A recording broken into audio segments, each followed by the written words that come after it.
Bonsoir à tous. Merci d'être venus à ce 29e Performance User Group.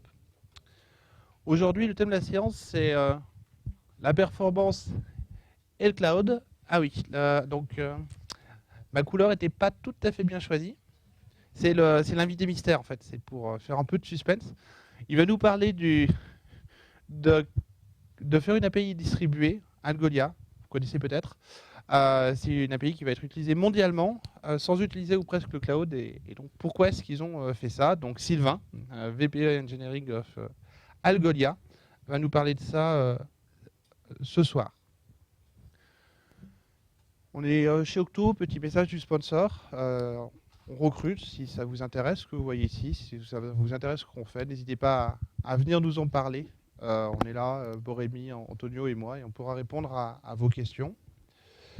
Et au niveau du Perfug, j'en profite pour rappeler l'existence du site web. Donc avec une meilleure résolution, c'est très joli. On vient de le remettre un petit peu à jour. Ça lui rend pas vraiment hommage ce rétro aujourd'hui, mais c'est là où vous trouverez non seulement les prochaines séances du Perfug, mais également tous les comptes rendus des séances précédentes, les vidéos quand on les enregistre. Donc n'hésitez pas à les regarder. Voilà, il ne me reste plus qu'à vous souhaiter une très bonne soirée et vous dire que le prochain Performance User Group sera le 17 mars.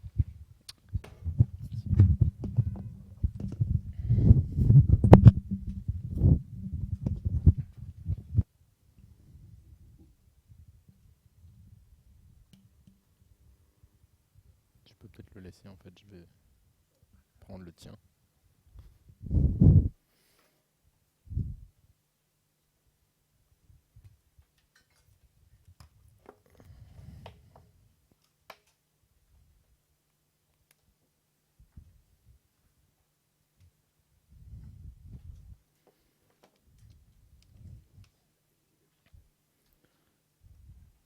Bon, ça devrait aller. On va voir.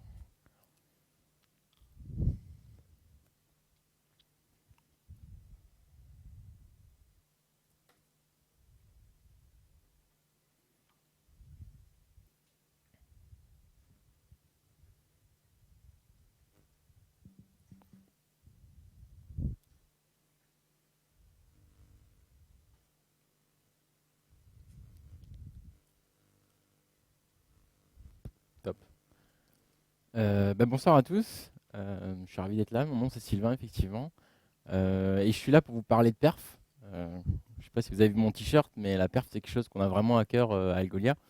Et aujourd'hui, je suis venu vous raconter un peu comment on a créé cette API de search, avec toujours cet aspect perf en tête, en créant des features sans oublier la perf, en déployant des machines sans oublier la perf, en faisant aujourd'hui un service qui est utilisé par des milliers ou des millions plutôt d'utilisateurs, avec toujours cette grosse aspect perf.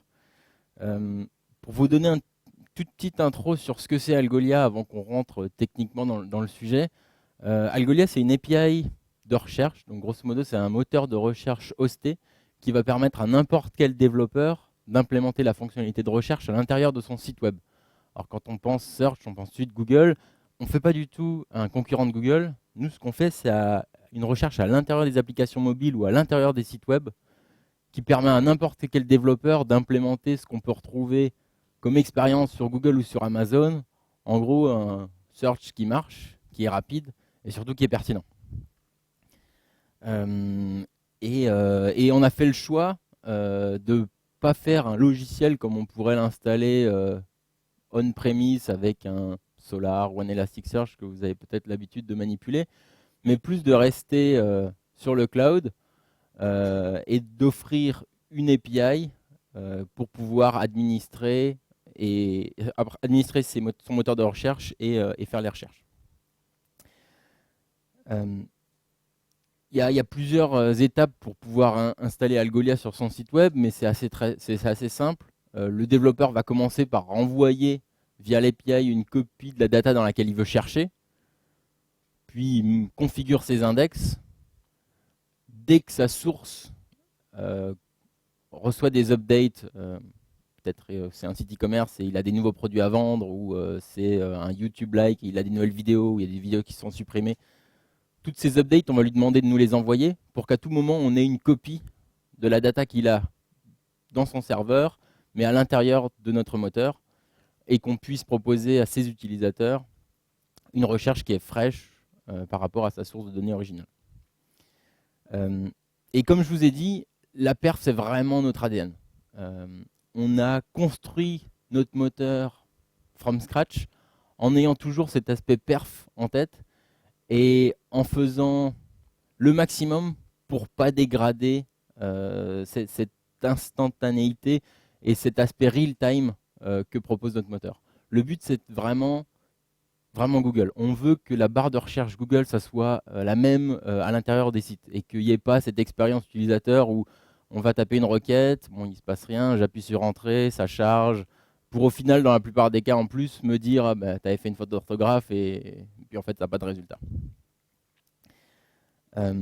Et le but, c'est vraiment de renvoyer des réponses à nos utilisateurs en quelques millisecondes. Aujourd'hui, notre moteur, il répond en moyenne en moins de 10 millisecondes. Mais de proposer cette performance, quelle que soit ma position dans le monde, et on verra plus tard que tu as beau avoir le moteur de recherche le plus performant au monde, si ta requête HTTP pour aller parler à ton API, elle doit traverser l'Atlantique, les 10 millisecondes, en fait, c'est rien du tout par rapport à la latence réseau. Et puis après, qui dit perf, la perf c'est facile, mais la perf en restant pertinent, c'est là où ça devient un peu intéressant. Dernier slide de chiffres, juste pour vous finir de présenter Algolia. Aujourd'hui, on a un peu plus de 1200 clients. Ces clients, ils sont répartis partout. On a vraiment des clients qui sont dans près de 100 pays. Notre API, si on somme la consommation de tous nos clients, c'est quelque chose comme 40 milliards d'opérations par mois. Et au sein de ces 40 milliards, il y a 11 milliards qui sont vraiment des queries end-user generated. Donc en gros, ce n'est pas de l'indexation ou ce n'est pas de la configuration des index, c'est vraiment les utilisateurs de nos clients qui interrogent notre API pour faire des recherches. Vous avez peut-être utilisé Algolia sans le savoir, que ce soit sur Product Hunt, Crunchbase, DigitalOcean, ou peut-être sur votre télé quand vous allez chercher des vidéos Vivo, ou sur Medium, ou peut-être que vous avez acheté quelque chose sur Birchbox. Tout ça, c'est des gens qui utilisent Algolia pour remplacer une technologie de recherche à l'intérieur de leur application mobile ou site web. Et je vous parlais d'utilisateurs qui sont mondialement distribués. Pour répondre à leurs besoins, on a aujourd'hui une infrastructure qui est spreadée sur 15 régions. Et derrière ces 15 régions, il y a 36 data centers. Derrière ces 36 data centers, il y a à peu près 400 machines. Et le but de cette présentation, c'est de vous expliquer un peu comment on y est arrivé là, qu'est-ce que ça représente ces machines, qu'est-ce qu'il y a concrètement dessus, et où est-ce qu'on a un peu contourné le système ou en tout cas évité certains pièges pour arriver à ce résultat. Je ne sais pas si vous avez déjà joué avec un moteur de recherche, mais sur le marché, il n'y a pas des tas d'acteurs, et pour la simple et bonne raison que le search, c'est compliqué. Vous avez plein d'acteurs de base de données, il n'y en a aucune qui fait le search. Et les seules solutions aujourd'hui qu'on trouve, ça va être soit de l'open source, du Elasticsearch, du Solr, mais elles sont toutes les deux basées sur du Solr, sur du Lucene. On a quelques acteurs enterprise. J'ai travaillé pendant 5 ans chez Exalead, donc j'ai pu un peu jouer avec ce côté-là aussi.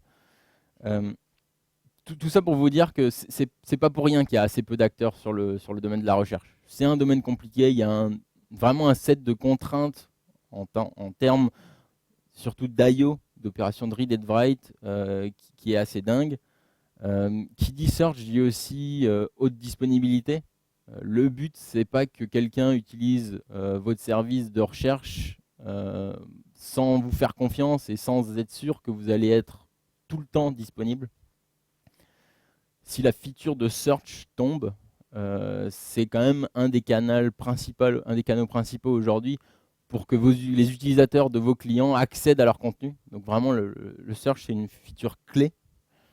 Et après, il y a vraiment cet aspect de comment je distribue mon service pour que les utilisateurs, quelle que soit leur position dans le monde, ils aient toujours cette impression de « ok, c'est rapide, c'est pertinent, et vraiment c'est agréable à utiliser. Il n'y a pas de magie, il y a des compromis qui ont dû être faits, et c'est sur ces compromis qu'on va un peu insister, que ce soit en termes de stack software ou en termes de stack hardware. On parle assez peu du hardware, et pourtant, à Algolia, ça a été vraiment quelque chose de primordial dans disons ces 2 ans et demi entre le moment où Algolia a vu le jour et aujourd'hui où on a une API qui processe 40 milliards d'API calls par mois. Tout d'abord, je vais vous présenter un peu notre stack software et puis à chaque fois, je vais insister un peu sur les petits tricks qu'on a utilisés. On a une sorte de unfair advantage, je dirais, qui est qu'avant d'être une API et un moteur de recherche hosté, Algolia, c'était un SDK sur téléphone mobile. Et je ne sais pas si vous avez déjà fait du développement mobile, mais il n'y a pas aujourd'hui, du moins il n'y avait pas encore jusqu'à la dernière version d'iOS, de vraies solutions à faire du search à l'intérieur d'un téléphone. C'est bien sûr impensable d'installer un Elasticsearch ou un Solaire sur son téléphone. Le but de nos 2 fondateurs à l'époque, quand ils ont lancé Algolia, c'était de faire un petit SDK qu'on allait installer sur des téléphones mobiles et qui allait fournir une technologie d'indexation et de recherche de manière totalement offline sur le téléphone. Une des applications possibles, c'était juste votre répertoire de contacts. C'est quand même fou qu'aujourd'hui, ça ne gère pas les fautes d'orthographe ou les abréviations. Mais ça pouvait aussi être un Evernote qui voulait indexer localement les notes que vous allez écrire. Ça pouvait être l'application Leclerc qui, quand vous êtes à l'intérieur des magasins, vous n'avez potentiellement pas de Wi-Fi, pas de 3G. Il y a des besoins de search, il y a des besoins d'indexation potentiels. Et donc, ils avaient créé un petit SDK offline qui avait tout d'un grand. Ça tournait sur le plus pourri des Android, ça c'était bien. Mais en fait, le problème, c'était que le business était complexe.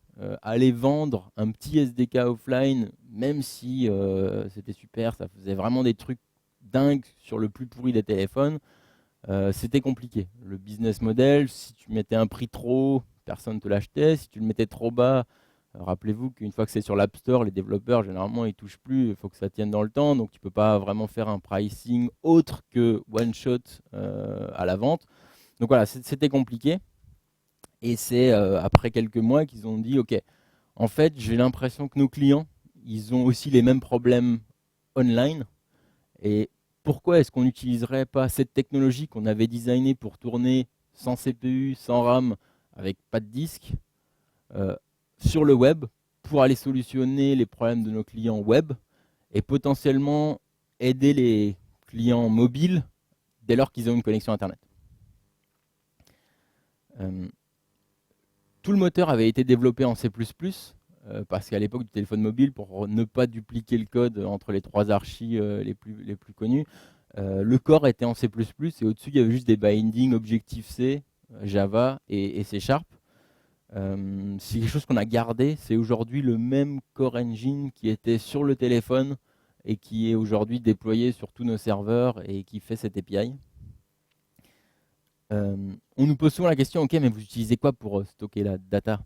Donc, notre moteur de recherche, il est complètement custom, c'est-à-dire qu'on ne repose sur aucune technologie de base de données ou de stockage.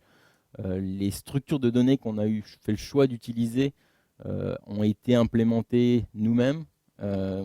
Et c'est ces structures de données qu'on appelle index qui vont permettre de faire les fonctionnalités de recherche. Les seules petites dépendances qu'on a, c'est Google Sparse Hash, que vous avez peut-être déjà utilisé, qui permet de faire des hash tables de manière plutôt efficace, un petit parseur JSON et un petit client Redis qu'on utilise pour du logging. Là où on a fait un choix intéressant, c'était de dire que il y avait plein de gens qui s'étaient pris la tête à faire des moteurs web, des serveurs web performants. Nous, on veut faire un moteur de recherche avec API, ce serait dommage de ne pas en bénéficier. Donc ce qu'on a fait, c'est qu'en fait, notre moteur de recherche, ce n'est pas un programme qui va se lancer sur une machine, c'est un programme qui est embeddé à l'intérieur d'un serveur Nginx. Donc en fait, quand nous on déploie notre moteur de recherche, on déploie un Nginx patché qui contient notre code. Ça veut dire quoi? Ça veut dire qu'on n'a pas eu à redévelopper toute la couche HTTP, toute la couche de connectivité, de SSL, de HTTP. On bénéficie des fonctionnalités de Nginx. Ça nous permet aussi de ne pas avoir ce qu'on appelle généralement le reverse proxy, qui entre le moment où la requête HTTP arrive dans l'API et le moment où ton code vraiment la traite, peut-être qu'il y a un petit proxy entre les deux. Tout ça, c'était vraiment dans le but de, on va utiliser un truc qui marche, qui scale, et surtout où on ne va pas perdre une milliseconde ou deux au mauvais endroit. On a aussi bénéficié d'un certain nombre de features qui peuvent paraître anecdotiques au départ, mais le fait que Nginx sache se reloader sa conf dynamiquement, le fait que Nginx sache se restarter quand on met à jour le binaire, ça c'est des trucs qui étaient plutôt intéressants.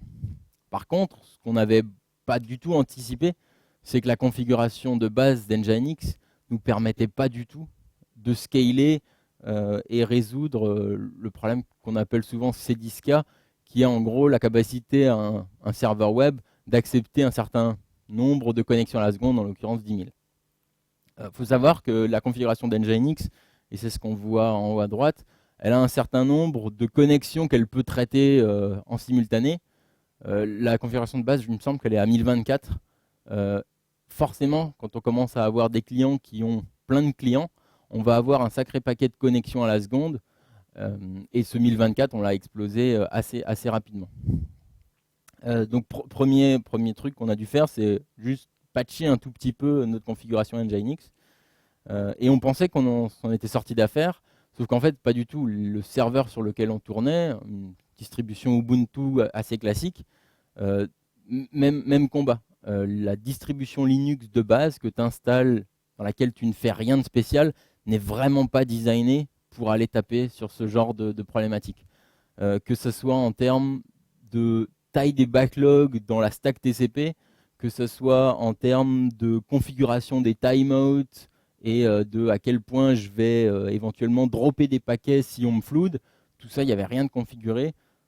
J'ai violemment copié-collé notre config qu'on a en bas. Je pourrais vous laisser regarder un peu ça, ça de manière offline. On a passé un sacré temps à investiguer tout ça. Et c'est vraiment quelque chose qui nous a surpris au départ, que les configurations Linux qu'on dit serveur, en fait, ne sont pas du tout adaptées à ce genre de problématiques de connexion simultanée. Une autre chose qu'on a fait dès le départ, c'est on avait pas mal d'expérience dans le search. Je vous disais, j'ai travaillé 5 ans chez Exalid, mais mes deux fondateurs sont en fait des anciens collègues à moi. Ils ont aussi travaillé chez Exalid. Ça fait quelques fois qu'on fait des moteurs de recherche from scratch. Et il y a un truc qui est classique dans les moteurs de recherche et qu'on entend souvent, c'est ah oui, mais quand je fais mon indexation, le search est lent. Effectivement, la plupart du temps, comme c'est un même process sur votre serveur qui gère à la fois les opérations d'indexation et les opérations de search, eh ben, votre kernel a du mal à dire qui est prioritaire. Votre kernel, il sait le faire pour un thread, il sait le faire pour un process, il sait assez mal le faire pour vraiment une notion business comme ça. Donc ce qu'on a fait dès le départ, c'est qu'en fait on a deux process sur notre serveur. Le search, c'est ce module Nginx dont je vous ai parlé, et l'indexation, qui va vraiment faire le build, c'est un process séparé. Quand une opération d'indexation arrive, à travers Nginx, le petit module de search, il sait qu'il doit, c'est pas à lui de le traiter, il va juste le mettre dans une queue sur 10 pour que plus tard le process de build arrive à passer. À quoi ça sert de faire ça? C'est que ces deux process, ils ont en fait des cycles de vie et vraiment comment on dit, ils font vraiment pas la même chose. Le process de search, il va pratiquement faire que du read. Parce que répondre à une query, c'est quoi? C'est lire l'index et répondre. Ça consomme de la RAM, ça consomme du CPU, très peu de disque. À la limite, un tout petit peu en lecture au début quand il faut loader l'index. Par contre, l'indexation, ça va faire énormément d'écriture. Ça va certes consommer du CPU et de la RAM, mais ça va surtout faire énormément d'IO. Et ce qu'on s'est rendu compte, c'est que le kernel, il y avait vraiment moyen de l'aider à faire la séparation des deux et à dire, OK, moi, ce qui m'intéresse, c'est le read. Et si jamais tu es un peu overloadé, mets tout ce que tu peux sur le read, quitte à un peu délaisser le write. Alors, on ne le voit pas trop, il y a deux principaux settings qu'on a configurés. Le premier, c'est juste utiliser la fonction de renicing des process. Sous toutes les distributions Linux, on peut donner du nice à des process et on va dire, OK, bah, le search, il a la priorité par défaut et le build, on va juste lui mettre une priorité un peu moins forte pour que notre kernel puisse un peu orchestrer ça. Mais il y a surtout un autre truc où on ne s'était pas du tout rendu compte, c'est que je vous expliquerai plus tard qu'on tourne sur des SSD. Et là encore, les distributions Linux, quand tu les installes à partir de l'ISO, elles sont vraiment pas designées pour tourner sur du SSD. Quand je dis designées pour tourner sur du SSD, c'est-à-dire qu'il y a une certaine configuration du kernel, du scheduler des I/O, qui a été fait historiquement pour des disques à plateau, qui a été fait pour des utilisations à la maison, mais pas pour ce genre d'utilisation. La première chose qu'on a fait, c'est qu'on a changé le scheduler d'I/O. Le scheduler d'I/O, c'est grosso modo la politique que va utiliser votre kernel pour prioriser les I/O que font tous vos process. Ce qu'on a dit, c'est qu'on va utiliser la politique deadline, qui en gros, quand vous faites une I/O, va autoriser que cette I/O ne soit pas concrètement faite jusqu'à un certain temps. Dès qu'on dépasse cette deadline, votre kernel il dit OK, là je suis en retard, il faut que je le fasse maintenant. Eh ben, y a deux valeurs, il y a la deadline du read et la deadline du write. Donc pour donner beaucoup plus d'importance au read qu'au write, ce qu'on a fait, c'est qu'on dit OK, pour le read, tu as maximum 100 millisecondes pour le faire. Pour le write, tu as maximum 10 secondes pour le faire. Qu'est-ce qui va se passer dans ce cas-là? Si j'ai beaucoup de read et beaucoup de write en même temps, je vais toujours, mon kernel va toujours faire les reads avant les write.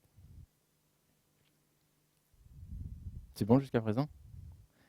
J'ai une session de Q&A à la fin, mais si jamais il y a des grosses questions sur les slides, n'hésitez pas.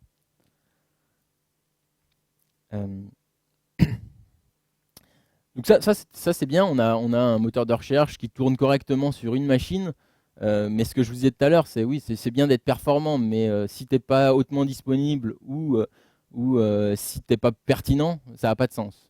Et ben, cette haute disponibilité, on a choisi de la résoudre avec un cluster de machines. Ce que ça veut dire, c'est que n'importe quel moteur de recherche sur Algolia est toujours hébergé sur 3 machines qui vont en fait être des clones parfaits. C'est une réplication master-master qui a été implémentée. Donc ces 3 machines ont chacun le process de search, le process d'indexation. Ces 3 machines savent toutes faire de l'indexation, elles savent toutes faire du search. Et elles ne sont uniquement 3 pour une question de tolérance à la panne. C'est-à-dire que la data n'est pas partitionnée sur 3 machines. Toute la data est sur toutes les machines. C'est vraiment que pour de la fault tolérance. Ce qu'on entend par fault tolérance, c'est si jamais une machine tombe, c'est pas très grave, les 2 autres sont toujours là et assurent le service. Si jamais 2 machines tombent, là ça va changer un tout petit peu, on va continuer à répondre au search, parce qu'il n'y a pas de problème, on peut toujours répondre au search. La dernière machine en vie va juste mettre en pause l'indexation. Pourquoi elle met en pause l'indexation? Parce qu'en fait souvent on ne sait pas si on est vraiment tout seul et les 2 autres sont mortes, ou si juste on croit qu'on est tout seul parce que le réseau est pété, mais que les 2 autres derrière, elles sont toujours en vie et elles continuent à dialoguer. Et comme je vous ai dit que ces 3 machines faisaient la même chose, eh ben, il faut qu'elles fassent la même chose au même moment, ou en tout cas dans le même ordre. Donc c'est pour ça qu'on a mis en place un consensus à l'intérieur, et quand une machine est toute seule, ce consensus ne peut plus fonctionner. Elle ne peut plus prendre de décision de comment on indexe la donnée.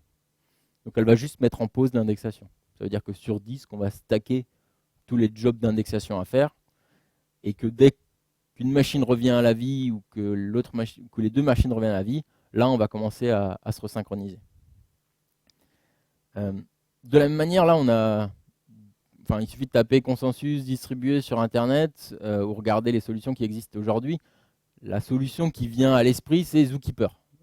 Zookeeper, c'est super, tu le lances et soi-disant ça peut te faire un super consensus distribué.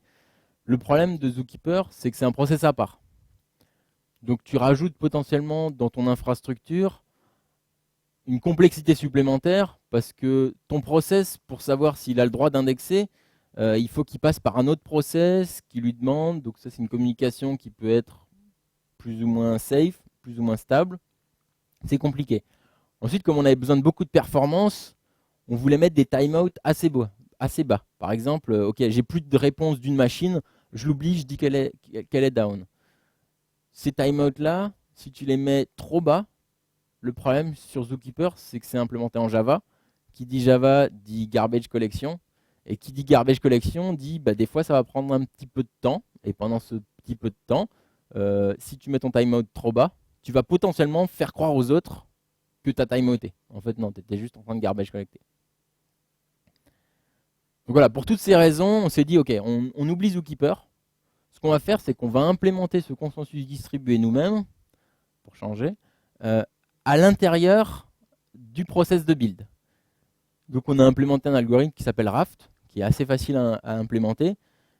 Et le but de ce consensus distribué basé sur Raft, c'est juste de, quand on a un job d'indexation, les trois machines doivent se mettre d'accord pour lui affecter l'ordre de processing. Typiquement, si une machine reçoit un add d'un objet et un delete d'un objet, le truc primordial, c'est que les deux autres fassent le add et le delete dans le même ordre. Si jamais l'ordre n'est pas respecté, ça peut avoir des problèmes. Donc ce consensus distribué, c'est vraiment, j'ai reçu un job, je le donne aux deux autres, les gars, on est d'accord que celui-ci, on le fera à ce moment-là, yes, ok, je l'ai un deuxième job qui arrive, les gars, je vous le file, et pareil, et l'ordre est respecté. Et puis qui dit cluster de machines qui font exactement la même chose pour de la fault tolérance, pour de la redondance, on pense généralement à ok, bah il y a un load balancer au-dessus quoi, qui dispatch pour les machines quand les machines sont HS ou reboot ou maintenance. Donc pareil, on a fait le choix de ne pas utiliser de load balancer. Qui dit brique qu'on met au-dessus de ce cluster peut aussi dire SPOF. On ne voulait pas introduire, quelle que soit la technologie de load balancing qu'on utilisait, une éventuelle brique qui pouvait potentiellement casser et couper le service. À la place, on a fait quelque chose d'assez simple, mais qui au final marche très bien.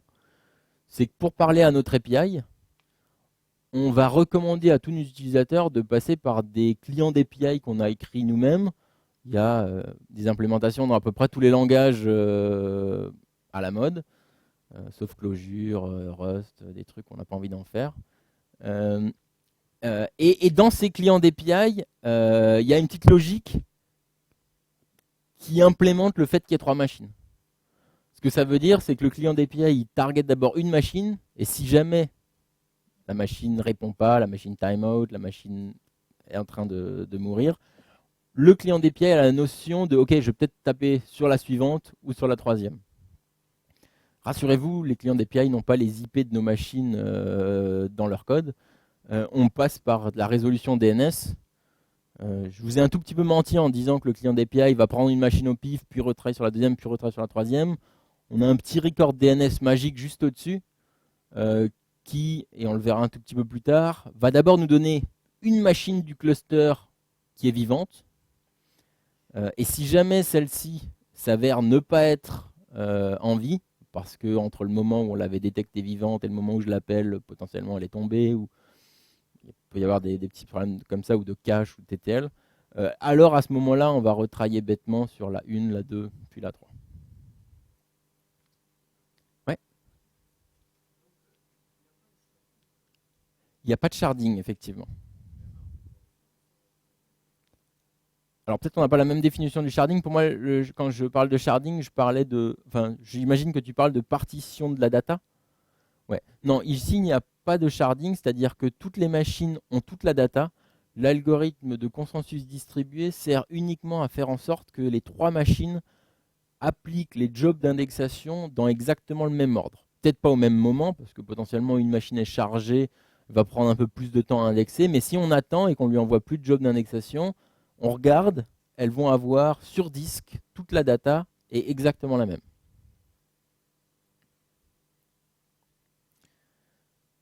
Ouais.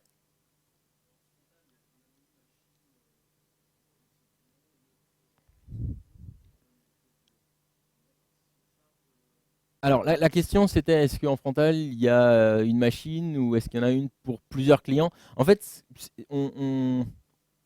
c'est assez simple de notre côté, puisqu'on a des clusters de 3 machines qu'on va essayer de remplir, donc plusieurs clients sur la même machine. Et quand on juge que le cluster de 3 machines est plein, et par plein, on va dire, je sais pas moi, que X% de la RAM est utilisé, plus X% du disque est utilisé, euh, nous, ce qu'on va faire, c'est qu'on va ouvrir un nouveau cluster de 3 machines, et on va dire à notre site web, au lieu que les sign-up, tu les envoies sur ce cluster, à partir de maintenant, tu les envoies sur le nouveau cluster. Donc la scalabilité est plutôt horizontale d'un point de vue Algolia.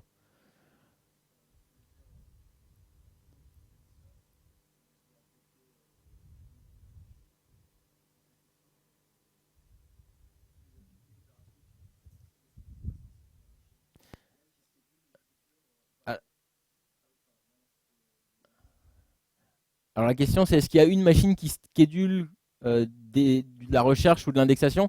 En fait, non, comme chaque machine a toute la data, chaque machine est capable de répondre à une requête sans demander aux autres. Donc, quand le client d'API choisit de manière random une des 3 machines pour résoudre une requête, cette machine est capable de répondre toute seule sans interroger le reste.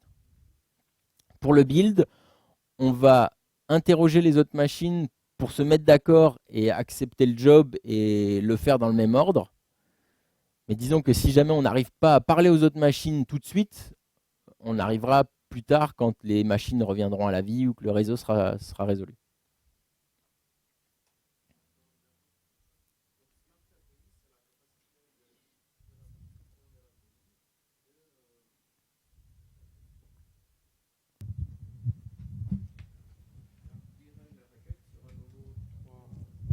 Ouais. La question concernait les Smart API Clients, pourquoi on a écrit Smart? C'est juste que c'est des clients d'API qui ont une toute petite intelligence, c'est pas simplement des wrappers au-dessus d'une API REST qui bêtement target un hostname api.twitter.com. Ça va être quelque chose qui sait que derrière une API Algolia, il y a toujours 3 machines. Et que je vais pouvoir y accéder en prenant l'API du client qui identifie le client, c'est son credential, -1, -2 ou -3.algolia.net pour tomber sur la première, la deuxième ou la troisième machine du cluster qui est sous-jacent.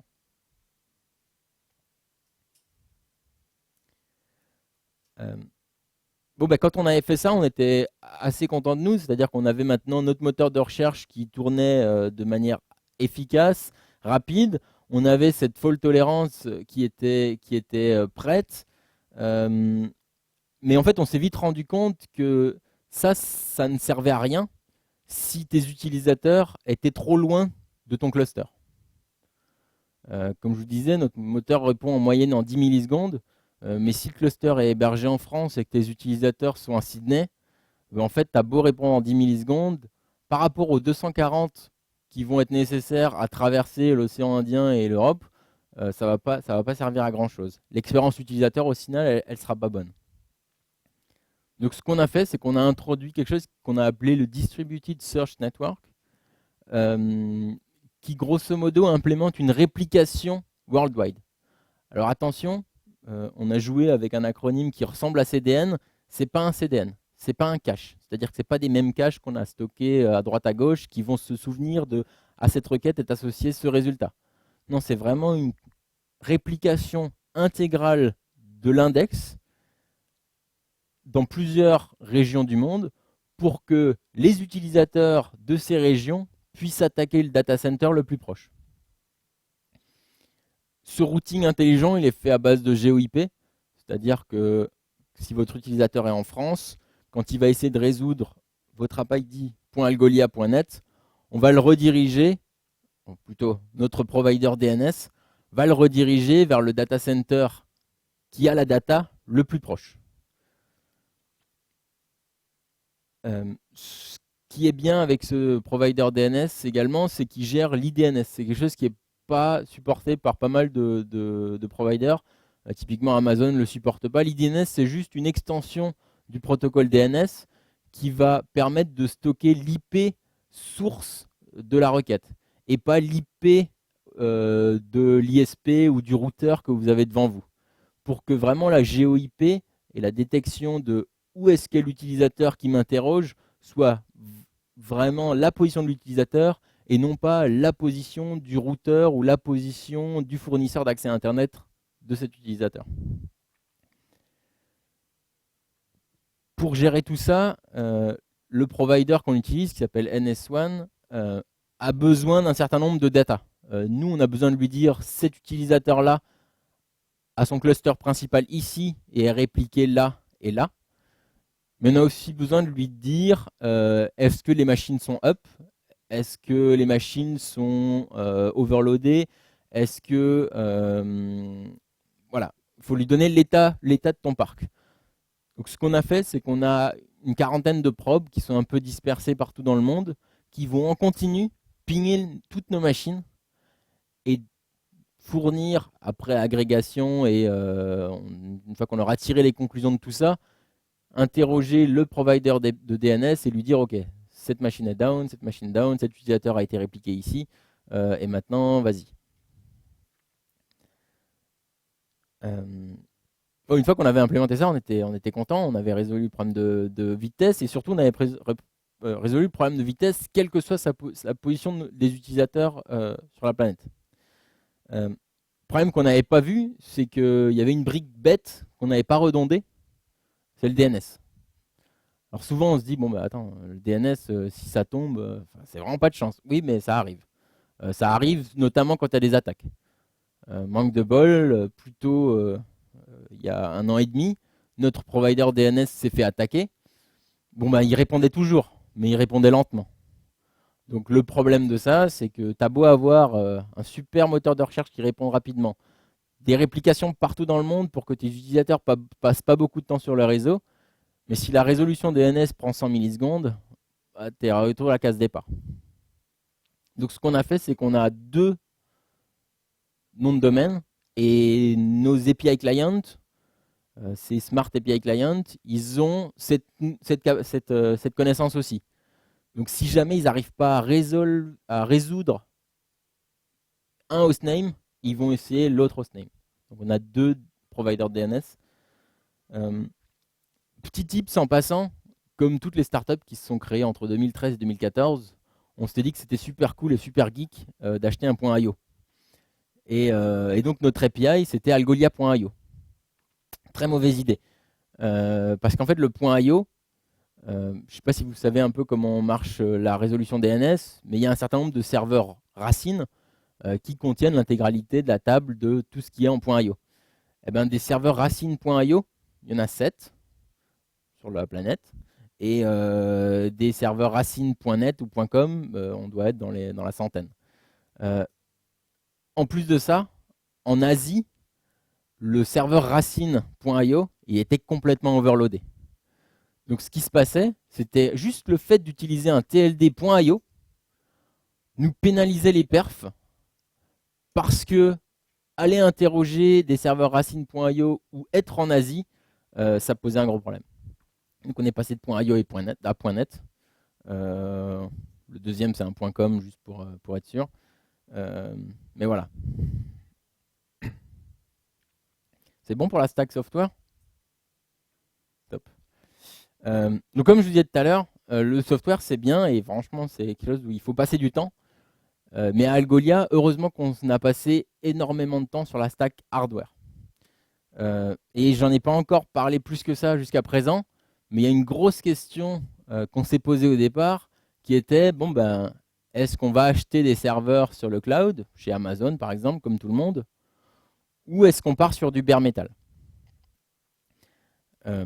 Au final, on a choisi le bare metal et je vais vous expliquer notre réflexion. Je vous disais tout à l'heure que l'indexation et le search, c'était compliqué et que c'était très consommateur de ressources, qu'il y a des contraintes qui étaient vraiment fortes et l'une d'entre elles, c'est le CPU. Aujourd'hui, pour avoir les meilleures performances de recherche, il n'y a pas de magie, il faut un CPU qui blaste. Et un CPU qui envoie, c'est quoi? C'est quelque chose qui a peut-être 3.5, 3.7, 3.9 GHz. Et au final, c'est quelque chose qui n'est pas tellement courant quand on va aller regarder les providers de cloud.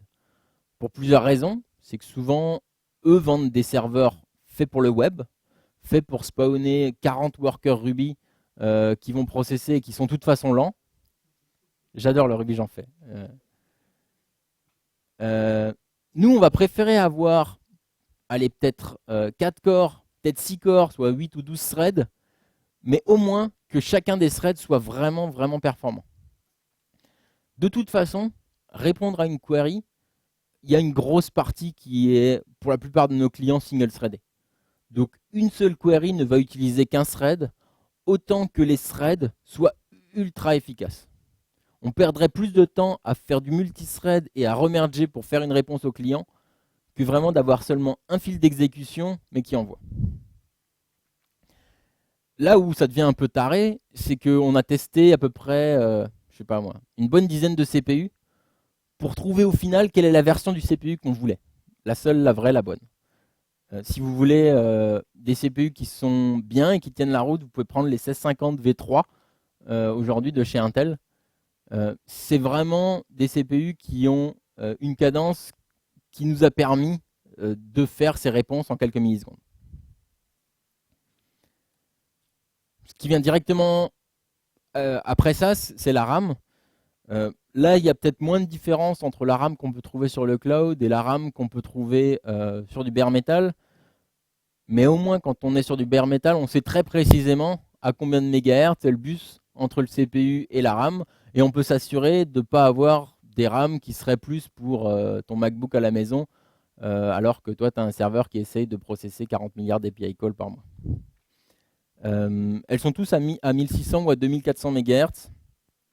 Et il faut que ça tienne, parce que tous nos index sont en RAM. Il n'y a pas de magie.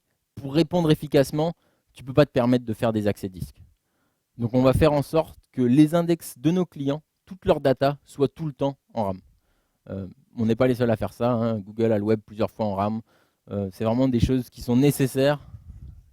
C'est petit le web pour Google, hein. Ils ont bien plus de choses. Mais non, c'est vraiment nécessaire que toute la data soit tout le temps en RAM. Mais le truc qui était le plus déterminant pour nous, ça a été le storage. Et qui dit storage dit aujourd'hui SSD, parce qu'il faudrait être taré pour encore utiliser des disques à plateau. Et là, on a vraiment souffert.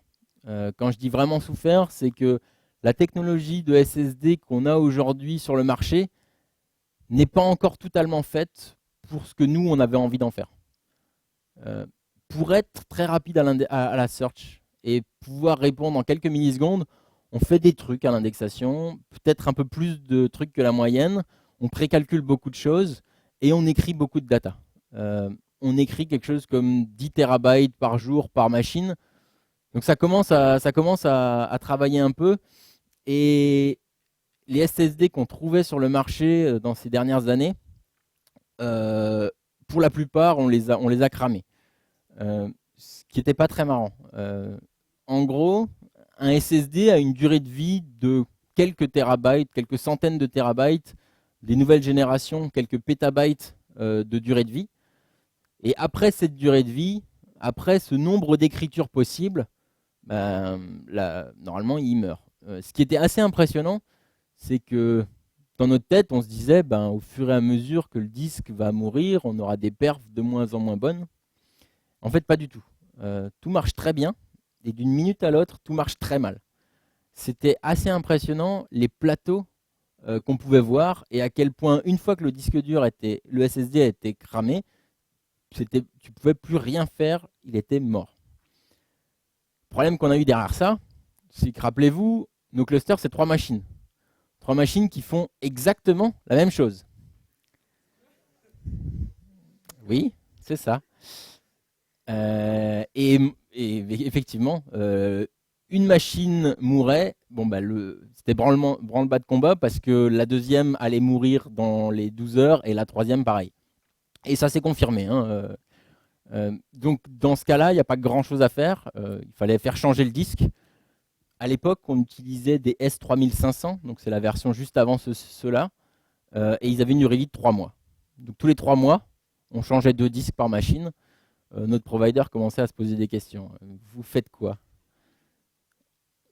Il y a Petite anecdote sympa, c'est que bon, bah, on a testé à peu près tous les modèles de SSD possibles sur le marché. Et on est passé par Samsung. Et on avait des perfs qui étaient plus ou moins plutôt corrects. Mais de temps en temps, grosse corruption.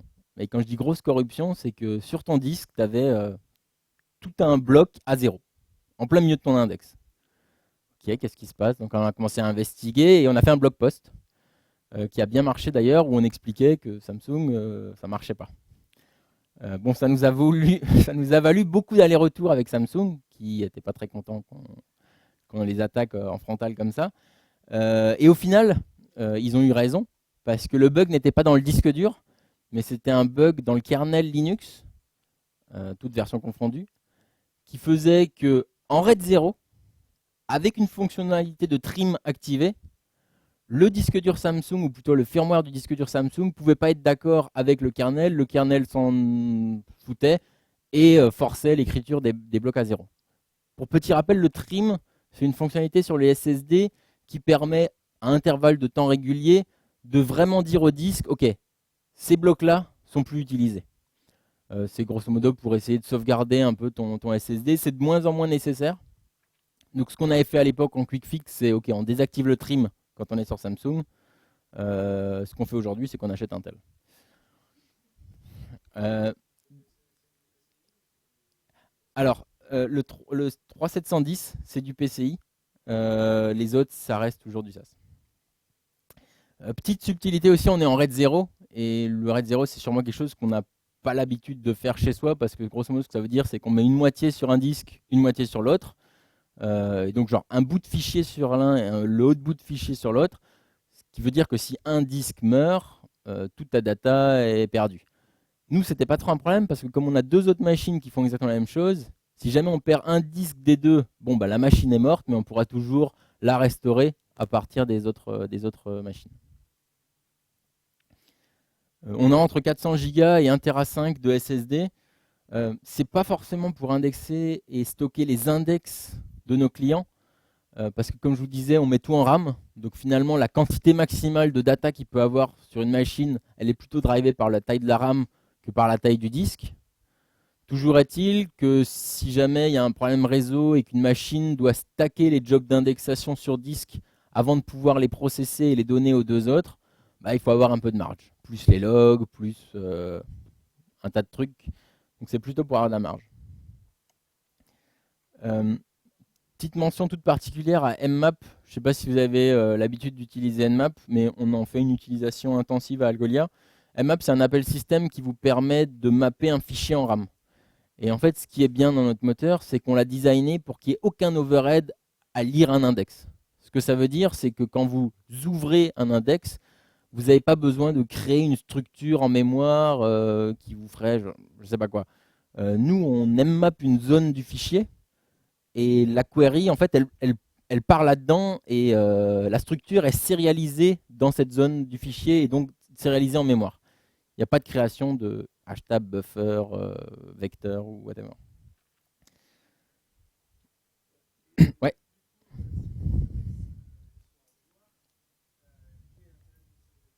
Donc la question c'est, si les index sont en mémoire, quel est l'intérêt du SSD?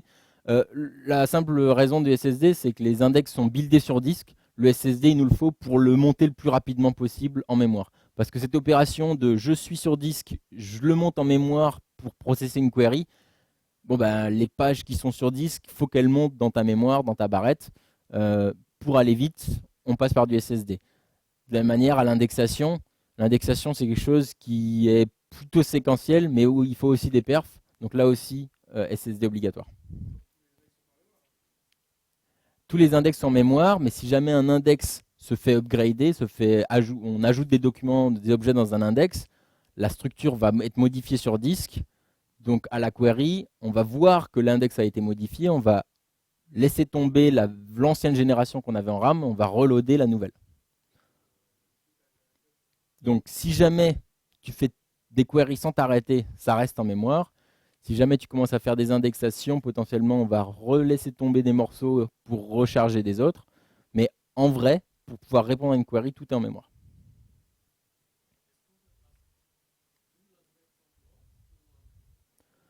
La question c'est est-ce que tout l'index monte en bloc ou incrémental? La vraie réponse c'est que ça dépend. Sur nos clusters mutualisés dans lesquels on va indexer on va stocker plusieurs clients, on va laisser le kernel décider.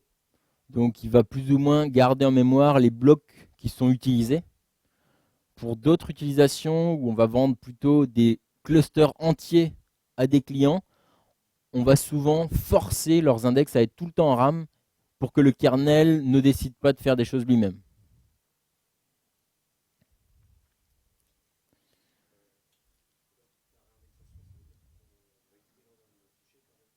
Ouais, alors ça c'est des petits détails d'implémentation de notre moteur, mais effectivement, il y a deux types de réindexation. Celle où on doit réindexer tous les objets parce qu'on a changé une configuration ou parce que on veut réindexer tout pour X raisons techniques. Donc oui, là on va écrire un nouveau fichier. Après, si on ajoute juste un objet dans un index existant, bon ben, rassure-toi, on réécrit pas tout. On fait pas mal d'écriture, mais on n'est pas maso quand même. On va juste faire un petit bout à côté, et c'est ce petit bout qu'on va passer notre temps à loader, déloader de la RAM.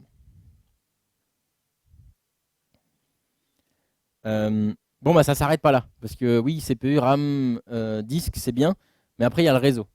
Et le réseau, c'est pareil, c'est quelque chose qu'on a tendance à sous-estimer. Et tout au début de cette version, de cette API Algolia, ce qu'on disait à nos providers, c'est ouais, il nous faudrait 3 machines, parce que vous savez, on fait un consensus distribué pour la fault tolérance, et ouais, ok. Donc il nous filait 3 machines. Sauf que les 3 machines, elles étaient dans le même rack, une en dessous de l'autre. Là, tu peux avoir la meilleure gestion de fault tolérance du monde si le switch qui est posé sur le rack au-dessus, il reboot, il crash, il y a une mise à jour du firmware, whatever. C'est tout le rack qui est down, alors pendant quelques secondes, des fois quelques minutes, mais en conclusion, le résultat, c'est que ton cluster entier, il est HS.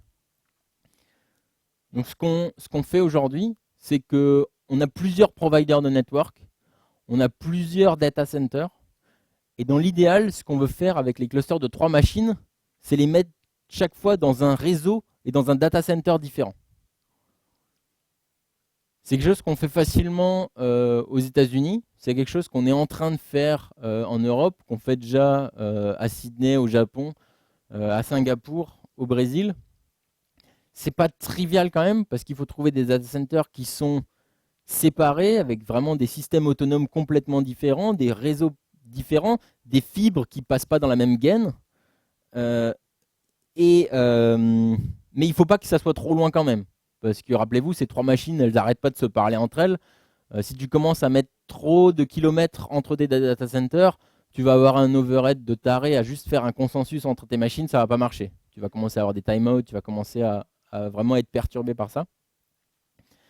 C'est quelque chose qu'on continue d'améliorer en faisant notamment non plus un consensus qui, à chaque opération d'indexation, va essayer de communiquer avec les 3 machines, mais plutôt qui va attendre d'en avoir un certain batch et qui va dire bon bah les gars, j'ai besoin maintenant d'indexer ça, ça, ça et ça, est-ce qu'on pourrait se mettre d'accord pour tout le batch? Mais tous nos clusters aujourd'hui de 3 machines sont au moins sur 2 providers, voire sur 3 providers si tu payes, tout simplement. Bon bah une fois qu'on a tout... Ouais. Effectivement, il y a une contrainte forte d'Algolia, je répète la question, est-ce qu'on a des clients qui ne tiennent pas sur une machine? Non, aujourd'hui une des contraintes fortes d'Algolia, c'est qu'il faut tenir sur une machine. Petite réponse à ça, c'est qu'aujourd'hui, il y a très peu de use cases, je ne parle pas d'indexation de milliards de lignes de log, d'analytics ou que ce soit, mais il y a très peu de use cases où tu veux fournir à des utilisateurs une barre de recherche pour chercher dans de la data qui ne tiendrait pas sur une machine. LinkedIn, c'est 300 millions de membres. 300 millions, ça tient sur une machine. Dailymotion, c'est 80 millions de vidéos. 80 millions de vidéos, ça tient sur une machine. Je ne parle pas de Facebook, je ne parle pas de YouTube. Ok, ceux-là ne tiennent pas sur une machine. Mais tous les use cases que vous avez l'habitude de voir, bien sûr, un site e-commerce tient sur une machine. Il y en a 100 qui tiennent sur une machine. Bien sûr, Amazon tient sur une machine. Bien sûr, bon voilà. Il y a vraiment la plupart des use cases aujourd'hui qui tiennent sur une machine. Et donc, Big data, ouais, si on additionne tous nos clients, on peut parler de dire Algolia fait de la big data. Au sein d'un même client, bon, c'est pas tellement big. En gros, c'est moins de 128 gigs. Ouais. Wikipédia, ça tient sur une machine. Wikipédia, ça tient sur une machine. L'export Wikipédia, c'est 60 gigas. 60 gigas de data, ça va représenter, je sais pas, quelque chose comme 180 gigas d'index, parce que c'est vraiment que du texte. Bon, bah, tu mets une machine à 256 de RAM, je n'en ai pas parlé, mais on peut en trouver une. Ça tient. Bon, et après, il y a la vraie question qui est derrière. C'est, ok, maintenant que j'ai tout ça, combien ça coûte? Je sais pas si vous avez traîné un peu sur le pricing d'Amazon, j'en ai extrait quelques bouts. Amazon, c'est sympa, hein, ils te proposent tout et n'importe quoi dans n'importe quelle région. Moins de régions que nous, mais ils en ont pas mal. Et ce que tu peux voir sur Amazon, c'est que avec un certain nombre de cœurs, une certaine quantité de RAM, une certaine quantité de disques, tu as un prix soit à l'heure, soit de côté, tu peux t'engager et avoir un prix à l'année. Ce prix à l'année et ce prix à l'heure, ils dépendent aussi de la région dans laquelle tu es. Mais si on cherche le genre de machine que nous, on idéalise, genre 16 cœurs, 128 Go de RAM, 800 Go de SSD avec du bon RAID derrière, les prix sont là-bas. C'est soit 1200 $ par machine, soit 1700 $ par machine si je le prends par exemple à Singapour. Au-dessus, c'est aux US, en dessous, c'est à Singapour. Ça fait cher. Nous, on a 3 machines comme ça à acheter par cluster. Ça fait très cher. D'un autre côté, il y a le bare metal. Et le bare metal, vous avez peut-être traîné soit sur Supermicro si vous avez acheté vous-même vos serveurs, soit chez OVH, soit chez IPTP. Même machine, hein. 12 cœurs, des bons CPU, bien de la RAM, du SSD. Alors, il n'y a pas l'option pour avoir plus de disques, mais grosso modo, on est à 159 alors qu'on était à 1700. Donc, si on ajoute les SSD qui manquent pour vraiment avoir 800 Go comme l'avant, on arrive peut-être à 200 € la machine comparé à 1700 $. Donc ça a pesé dans la balance. Non, c'était par mois si tu t'engageais sur un an. Là, c'est par mois, je crois sans engagement. Donc quand on a lancé le service il y a 2 ans et demi, que tu es une start-up et que tu payes tes salaires avec le chômage, merci l'État français, il n'y a pas photo. Ça peut clairement jouer fortement dans la balance. Même si aujourd'hui, n'importe quel accélérateur ou incubateur que vous allez faire avec votre startup va généralement vous donner accès à 50, 100, 150 000 € de crédit sur AWS, sur Google Cloud, sur Azure. Toujours est-il qu'à l'époque, on n'avait pas de crédit et ça a vraiment joué dans la balance.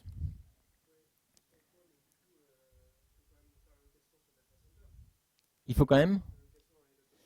Alors, il y a différents providers de cloud. Ce prix-là, ça inclut le bandwidth, le courant, tout. C'est à la fin, on te donne un login route, le route, le mot de passe route et une IP. Vas-y.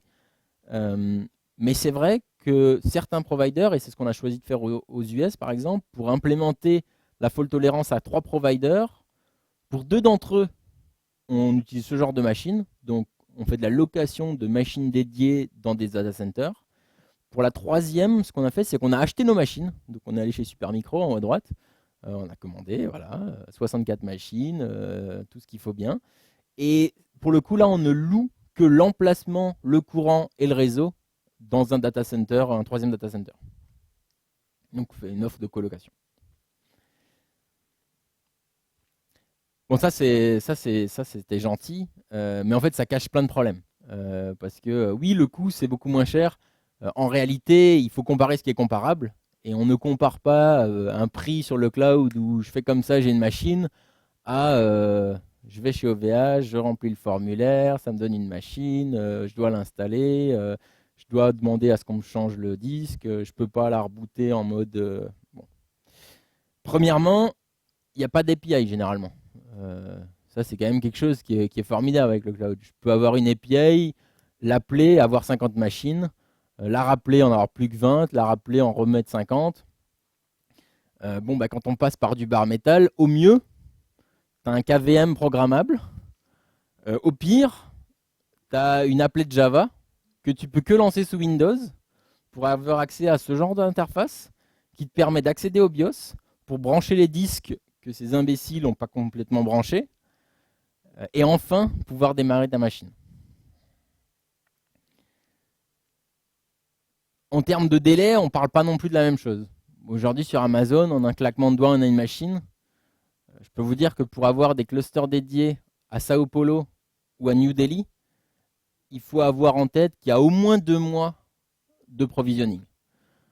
Pour X raisons, la meilleure étant sûrement le Brésil, qui a une règle un peu particulière. Tout matériel importé au Brésil, et donc qui n'est pas construit au Brésil, est automatiquement bloqué à la douane pour une taxe de 50% du montant du hardware. Donc même hardware, au Mexique et au Brésil, il n'y a quand même pas grand-chose. Au Brésil, il est automatiquement 50% plus cher parce qu'il n'a pas été construit au Brésil. Et puis au final, il y a aussi ces petits providers qui sont très bien et nous permettent de trouver des bonnes machines. Par contre, ils sont très très locaux. Donc par exemple, pour monter nos data centers en Inde, on a dû parler avec les gars de E2 Network, je ne sais plus exactement leur nom. Et alors là, c'est vraiment des providers qui n'ont pas l'habitude de traiter avec ce genre de clients. Tous les prix étaient en roupies indiennes. C'est aussi quelque chose qui était assez folklorique. Mais au final, ça nous a pris du temps. On a aujourd'hui 11 providers différents. 11 providers distribués dans 36 data centers. 36 data centers distribués dans 14, presque 15 régions. Ça représente quelque chose comme 400 machines. Ça marche bien. Voilà. Je crois que j'ai fini. Est-ce que vous avez des questions? Davantage de questions? Oui. Alors attends, on va prendre le micro cette fois-ci. Micro, ça, on va pouvoir mieux discuter. Ouais, si je fais passer le micro, c'est juste parce qu'on enregistre, donc l'idée c'est qu'on ait questions et réponses. Donc quand même parler. Ça marche. Vous avez fait plein de trucs super impressionnants. Et la question que je me pose, c'est est-ce que vous avez mesuré ce que vous avez gagné ou pas? C'est une bonne question. On mesure quotidiennement ce qu'on gagne parce qu'on sait très bien combien nous rapportent les utilisateurs sur nos clusters. On va pouvoir stocker entre peut-être 50 et 500 utilisateurs sur un même cluster. On sait le coût du cluster, on sait ce qu'on gagne, donc on sait calculer notre marge. On sait calculer quelle serait la marge comparée à un même cluster chez AWS ou chez Rackspace ou chez whatever. On a aussi une petite notion de combien ça nous coûte humainement. On a la chance d'avoir un très bon DevOps qui a bien automatisé ça et qui aura la chance de parler en avril. Donc si vous voulez revenir en avril, il vous parlera de plus de réseau et de latence et de comment on a fait pour améliorer ça. Mais ouais, donc oui, on sait évaluer combien ça coûte. On sait confirmer que ça nous coûte bien moins cher. Et surtout, ce qui est impressionnant, c'est que on maîtrise notre stack du métal jusqu'au soft. Et ça nous permet vraiment d'être agile. En fait, je pensais plus à autant de réponses. Par exemple, quand vous avez commencé, au tout début, que vous aviez juste vos 3 serveurs pour faire vos tests, quels étaient vos temps de réponse et quels sont vos temps de réponse maintenant? Clairement, si tu es à côté de la machine et qu'on oublie cette capacité à te répliquer dans le monde et à potentiellement traverser l'Atlantique, et aujourd'hui tu ne le fais plus, si on est vraiment à cluster équivalent, la perf qu'on part entre un cloud et du bare metal, tu peux avoir la même, ça sera juste pas le même prix. Voilà.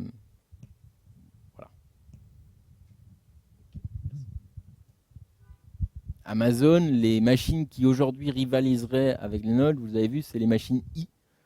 Donc tout ce qui est i2, i4, ça correspond plus ou moins au CPU et à la RAM des machines. C'est des machines correctes. Juste, elles valent 10 fois plus cher que ce qu'on paye.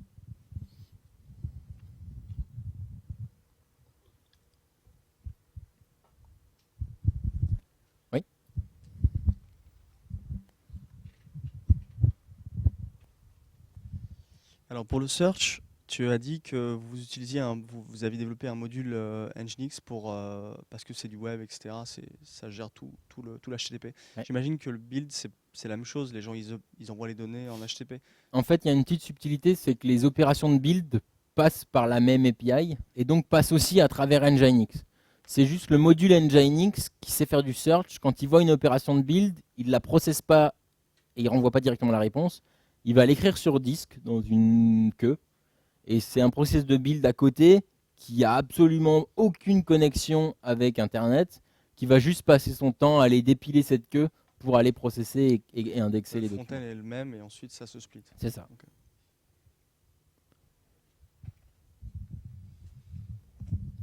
Question connexe, vous avez un SLA sur la fraîcheur de l'index? Alors non, Vu que tu fais en passer en priorité les reads. on a un SLA, effectivement, on a un SLA, mais c'est sur l'uptime du service. Aujourd'hui, on propose un SLA en standard dans les plans qui commence à $49 par mois, un SLA à 99,99. D'accord. Donc c'est un SLA qui est réellement haut de gamme. On est assez confiant à proposer un uptime à 100% si jamais on a une offre à 3 providers et 1, 2, ça dépend des régions, peut-être 3 réplicas slave. Mais disons que c'est quelque chose qu'on a l'habitude de faire et qu'on vend à nos clients. D'accord. Mais ma question, Concernant la c'est- fraîcheur, Oui, c'est ça. non, aujourd'hui, on a pareil un SLA sur l'indexation a pris en compte mon job, mais on n'a aucun SLA sur à quelle vitesse mon job va être processé. Il y a une raison très simple, c'est qu'un moteur de recherche, alors il faut l'avoir codé pour vraiment le sentir, mais c'est quelque chose où on va jamais modifier une donnée qu'on a écrite sur disque. Donc quand vous allez avoir un gros index, je sais pas moi, de 10 millions d'objets, et que vous allez faire un ajout d'un objet, c'est pas dans cette structure-là qu'on va essayer de coincer le nouveau. On va le mettre à côté. Et puis on va continuer à mettre à côté, mettre à côté, mettre à côté. Des fois, il y a des petites optimes qui vont, à partir de tous ces trucs à côté, refaire une plus grosse. Bon, bah, il y a un moment où, à force de faire ça, l'index il a besoin d'une phase d'optimisation. Ça s'appelle différemment selon les technos. Chez Solar et chez Elasticsearch, c'est Optimize. Chez CloudView, Exalid, c'était Compact. Chez nous, c'est Merge. Toujours est-il que ça veut juste dire que l'index, pour des raisons de performance et de performance, doit tout reconstruire. Et donc, un document que tu ajoutes à un instant T, qui va potentiellement mettre 300 millisecondes à être indexé, le même document que tu renvoies 2 jours plus tard, si tu tombes au mauvais moment où l'index avait envie de se réindexer, bah, potentiellement ça va mettre 10 minutes. Et pour cette raison, on ne fait pas d'essai là-dessus. C'est un problème qui est quand même qui pose quand même, enfin c'est quelque chose qui pose peu de problèmes aujourd'hui. Nos clients, c'est pas vraiment ça qui les impacte le plus. Eux, ce qu'ils veulent, c'est un search rapide qui est tout le temps up, qu'après l'index ait des fois besoin de 5 minutes tous les 3 jours pour se rafraîchir. Bon, c'est pas très grave. La plupart des updates seront de toute façon faits dans la seconde.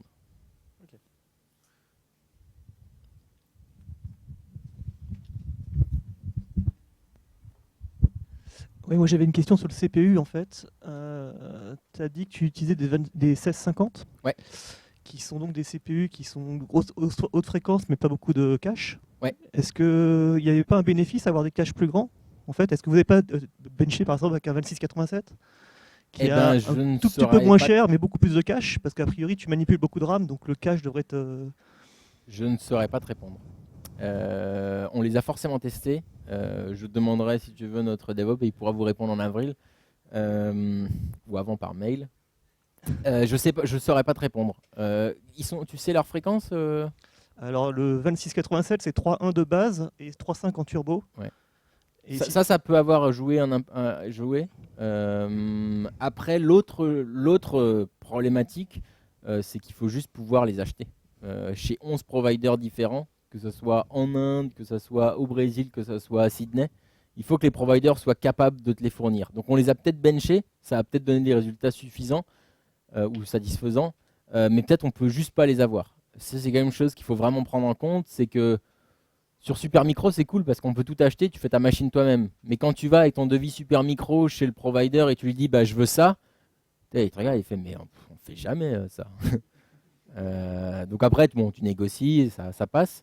Mais on se force vraiment à le faire pour que toutes nos machines, qui sont quand même vendues par 11 providers différents, soient les mêmes. C'est pas trivial et ça nous aide beaucoup. J'avais une deuxième question, c'est est-ce que vous jouez avec le BIOS? Faudrait que je lui demande. Je crois effectivement qu'on désactive 2-3 trucs, genre la consommation d'énergie ou des trucs. Tout ce qui est écho, je crois qu'on désactive. Non, le but c'est vraiment pas que le serveur s'endorme, quoi.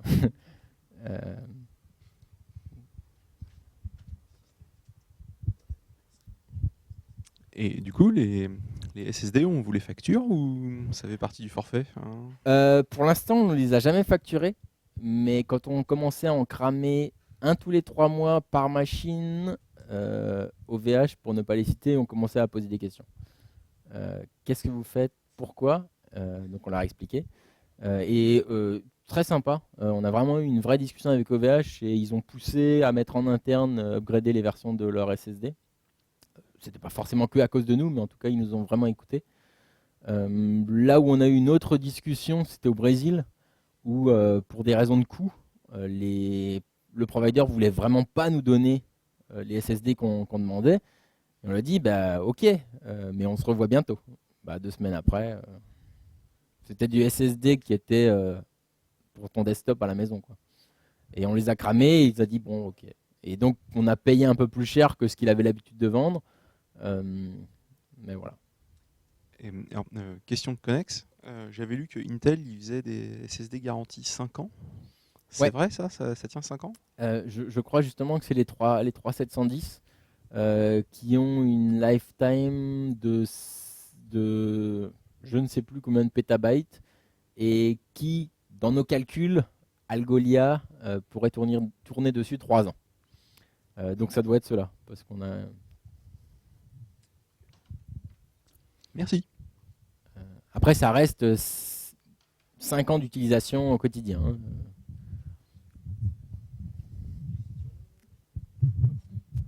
Moi, j'ai juste une question de débutant curieux. Je voulais juste savoir pourquoi est-ce que du coup, qu'est-ce que c'était pour le client API, vous aviez choisi en .io.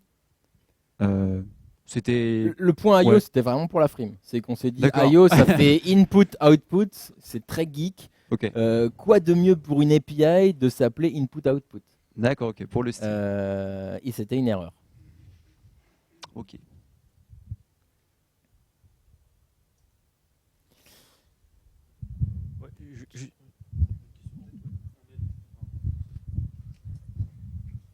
On est d'accord, du coup, vos API, vos API key, etc. sont pas censés être transmises par vos clients. Alors, on a effectivement 2 sets d'API key, tu fais bien de le soulever. À chaque fois qu'un client s'inscrit sur Algolia, on va lui générer une API ID, qui est son identifiant unique, et plusieurs API keys, et il peut en générer d'autres. Il y a des API keys qui sont all-inclusive, il y a des SCL sur les clés, et elles vont permettre de faire de la deletion, de l'ajout, de la suppression, de la recherche. Et celles-ci, il ne faut pas les partager, il ne faut pas les avoir sur le web. Et on en a d'autres qui font que du search. Et c'est celle-ci que tu vas pouvoir mettre dans ton JavaScript, c'est celle-ci que tu vas pouvoir mettre dans ton client mobile, c'est celle-ci qui va pouvoir passer sur la connexion HTTP ou HTTPS en fonction de ce que tu choisis. Et celle-là, elle est safe. Ok, et du coup, vous ne facturez pas du tout à l'usage, par exemple, au nombre de requêtes ou ce genre de choses? Si. On a 2 clés de métrique. Donc ça veut dire que potentiellement les API keys qui traînent sur certains de vos clients, si on les utilise, ça les fait payer. C'est ça. D'accord. On a 2 métriques aujourd'hui. La première métrique, c'est le nombre d'objets que tu peux indexer. Ça commence à 100 000 objets et ça peut aller jusqu'à plusieurs centaines de millions d'objets. Et la deuxième métrique, c'est le nombre d'opérations que tu peux faire sur tes index. Une opération étant un ajout, une suppression, une délétion, une update ou un search. Derrière les API keys, il y a des ACL, mais il y a aussi du rate limit. Donc si tu as peur qu'on te crawl, si tu as peur qu'on te consomme tous tes API keys, tu peux mettre des rate limits, tu peux générer des clés éphémères, tu peux générer des clés qui sont valides jusqu'à une certaine date, tu peux valider des clés qui sont que valides dans un certain index, tu peux faire des clés qui sont que capable de rechercher dans un subset d'un index, voilà, tu peux combiner tout ça. Ok, merci. Donc, mais en cas de montée en charge légitime, donc un client a beaucoup plus de clients, de trafic, etc. Est-ce qu'il doit racheter de nouveaux clusters ou il y a une sorte d'autoscaling? C'est une bonne remarque. On est en 2016 et Algolia n'est pas encore élastique, auto-scaling et tout ça. C'est clairement quelque chose qu'on considère et sur lequel on va travailler. Mais aujourd'hui, les slaves qu'on peut éventuellement rajouter pour absorber de la charge de requête, c'est encore assez manuel. On a possibilité de facilement ajouter des slaves, on en a toujours en stock, donc si on sait que ça sera Black Friday et il y aura du monde, je peux démarrer un slave. Aujourd'hui, ça reste un truc manuel.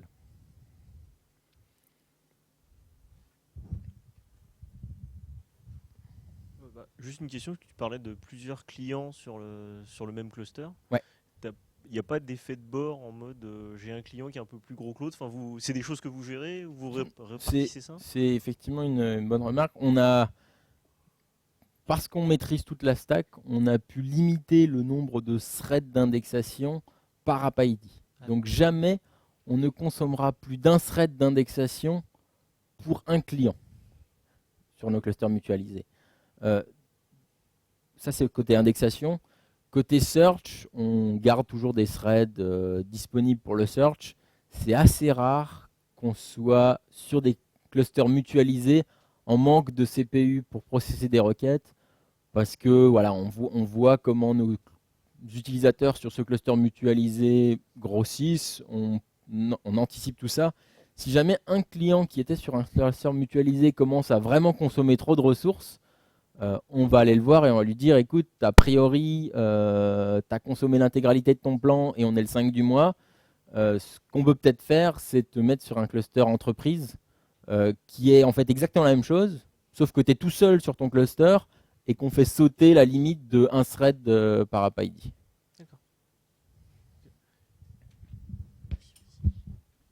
Une question sur l'organisation. Vous êtes vous avez des serveurs dédiés que vous gérez. Combien vous êtes pour gérer ça?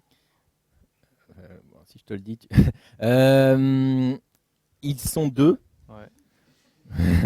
depuis 2 mois. Donc avant il était tout seul. Non, je mens un peu. Il y a notre CTO et un DevOps et on a eu un deuxième DevOps récemment. Donc aujourd'hui ils sont 3. Non, il est vraiment bon. Ils sont pas trop, ma question c'est plutôt, ils sont pas trop réveillés la nuit? Puisque c'est partout dans le monde. On est 4 à faire de l'astreinte. D'accord. Je suis l'astreinte, donc j'ai mon téléphone en poche. Ça va mieux. Non, c'est vrai qu'au début c'était pénible. Quand les SSD crachaient, quand on n'avait pas encore ce multi-provider, bon bah ça pète. Il y a une chose qu'on a faite et je pense que c'était une très bonne chose de commencer par faire ça. C'est vraiment construire une infrastructure de monitoring avant même d'avoir vraiment cette infrastructure distribuée, etc. Et le prix du cloud qui est x10, il éviterait pas une partie de ça? Ouais, peut-être. Vous n'êtes pas prêt à payer ce prix-là? On dort assez. Non, aujourd'hui ça marche bien et d'ailleurs pour tout ce qui est astreinte, on utilise PagerDuty, c'est un serveur en SaaS que je conseille si vous avez l'occasion. Pour l'infra de monitoring, on a choisi de le faire nous-mêmes parce que c'était un peu compliqué. Disons qu'une région ne soit pas accessible par des gens juste à côté d'elle, c'est emmerdant. Mais que le Brésil ne soit pas accessible depuis Sydney, il y a de fortes chances que ça ne soit pas un problème que le serveur soit down, mais plus que le réseau ne soit pas terrible. Donc en fait, notre infrastructure de monitoring, elle a beaucoup de connaissances de, ok, j'ai 50 probes, mais sur les 50, il y en a 10 qui sont relevant pour cette région-là. Ça nous a permis de réduire drastiquement le nombre de fausses alertes, parce qu'il n'y a rien de plus agréable que de se réveiller la nuit pour se rendre compte qu'en fait tout marche.